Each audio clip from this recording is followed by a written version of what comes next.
Rocks, Pebbles, and Sand. A philosophy professor once stood up before his class with a large empty mayonnaise jar. He filled the jar to the top with large rocks and asked his students if the jar was full. His students all agreed the jar was full.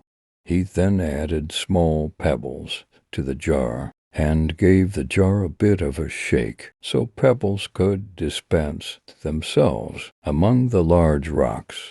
Then he asked again, "Is the jar full now?" The students agreed that the jar was still full. The professor then poured sand into the jar to fill up all the remaining empty space. The students then agreed again that the jar was full. The metaphor.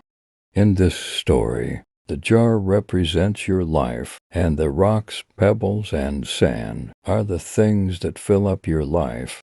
The rocks represent the most important projects and things you have going on, such as spending time with your family and maintaining proper health.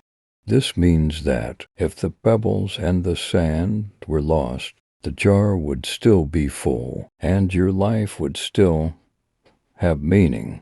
The pebbles represent the things in your life that matter, but that you could live without. The pebbles are certainly things that give your life meaning, such as your job, house, hobbies, and friendship, but they are not critical for you to have a meaningful life. These things often come and go, and are not permanent and essential to your overall well-being.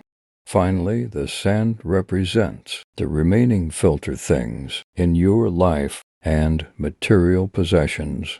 This could be small things, such as watching television, browsing through your favorite social media site, or running errands. These things don't mean much to your life as a whole and are likely only done to waste time or get small tasks accomplished. Moral of the story. The metaphor here is that, if you start putting sand into the jar, you will not have room for rocks and pebbles. This holds true with the things you let into your life. If you spend all of your time on the small and insignificant things, you will run out of room for the things that are actually important. In order to have a more effective and efficient life, pay attention to the rocks because they are critical to your long-term well-being.